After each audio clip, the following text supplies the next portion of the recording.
మన దేశంలో ఈ ఏడాది ఏప్రిల్ 1 నుంచి కొత్త కార్మిక చట్టాలు అమల్లోకి రాబోతున్నాయి. 4 లేబర్ కోడ్లకు సంబంధించిన ముసాయిదా నిబంధనలను కేంద్ర కార్మిక, ఉపాధి మంత్రిత్వ శాఖ ఇటీవల విడుదల చేసింది. ఈ కొత్త కార్మిక చట్టాలు ఉద్యోగులకు అనుకూలంగా ఉన్నాయని ప్రభుత్వం అంటోంది. మరి అవేమిటో ఒకసారి పరిశీలిద్దాం.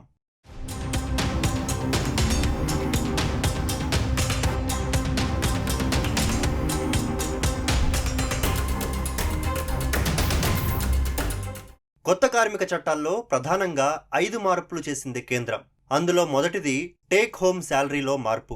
బేసిక్ పే మొత్తం జీతంలో కనీసం 50% ఉండాలి. దీనివల్ల పీఎఫ్ కాంట్రిబ్యూషన్ పెరుగుతుంది. అంటే ప్రస్తుతం మీ చేతికి వచ్చే నగదు కొంచెం తగ్గినా రిటైర్మెంట్ సమయానికి మీకు అందే పీఎఫ్ గ్రాట్యుటీ భారీగా పెరుగుతుంది. రెండోది పని దినాల్లో మార్పు. కంపెనీలు వారానికి 4 రోజుల పని దినాలను అమలు చేసే అవకాశం ఉంది. అయితే వారానికి మొత్తం 48 గంటల పని పూర్తి చేయాల్సి ఉంటుంది. అంటే రోజుకు 12 గంటలు పని చేయాల్సి రావచ్చు. మిగిలిన 3 రోజులు సెలవు తీసుకోవచ్చు. ఇది ఆయా కంపెనీల వెసులుబాటు ప్రకారం నిర్ణయించుకునే అవకాశం ఉంది. మూడోది సమాన వేతనం వివక్షకు స్వస్తి. లింగ వివక్ష లేకుండా ఒకే రకమైన పని చేసే వారందరికీ సమాన వేతనం అందించాలి. ఇది ముఖ్యంగా ప్రైవేటు రంగంలో మహిళా ఉద్యోగులకు పెద్ద ఊరట కల్పించనుంది. మహిళలకు పురుషులతో సమానంగా అవకాశాలను కల్పించాలి. అన్ని షిఫ్టుల్లో వివిధ రంగాల్లో వారు పనిచేసేలా వీలు కల్పించాలి. నాలుగోది వార్షిక సెలవుల నిబంధన. ఒక ఏడాదిలో 240 రోజులు పనిచేస్తేనే సెలవులకు అర్హత ఉండే పాత నిబంధనను మార్చారు. ఇప్పుడు 180 రోజులు పనిచేసినా ఎర్న్డ్ లీవ్స్ కు అర్హత లభిస్తుంది. ఐదోది సామాజిక భద్రత. ఈ చట్టాల ప్రకారం ఉద్యోగంలో చేరే ప్రతి కార్మికుడికి తప్పనిసరిగా జాయినింగ్ లెటర్ ఇవ్వాల్సి ఉంటుంది.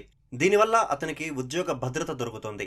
జొమాటో, స్విగ్గీ వంటి సంస్థల్లో డెలివరీ పార్ట్నర్స్ గా పనిచేసే గిగ్ వర్కర్లు, అసంఘటిత రంగ కార్మికులపై కొత్త లేబర్ చట్టాలు దృష్టి పెట్టాయి. వారికి కూడా సోషల్ సెక్యూరిటీ, బీమా వంటి ప్రయోజనాలను ఈ చట్టం కల్పిస్తుంది. 40 ఏళ్లు దాటిన ఉద్యోగులకు ఉచిత ఆరోగ్య పరీక్షలు తరచూ నిర్వహిస్తూ ఉండాలి. కార్మిక వ్యవహారాలు కేంద్ర, రాష్ట్రాల ఉమ్మడి అంశం కాబట్టి రాష్ట్రాలు కూడా తమ నిబంధనలను ప్రకటించాల్సిన అవసరం ఉంది. ఇప్పటికే కొన్ని రాష్ట్రాలు ఈ దిశగా చర్యలు మొదలుపెట్టాయి. ఇండస్ట్రియల్ కోడ్ పై అభిప్రాయాలు తెలియజేయడానికి రాష్ట్రాలకు 30 రోజుల గడువు ఇవ్వగా, మిగతా వేతనాల కోడ్, సామాజిక భద్రతా కోడ్, వృత్తి భద్రత, హెల్త్ డ్రాఫ్ట్లకు 45 రోజుల సమయం కేటాయించింది.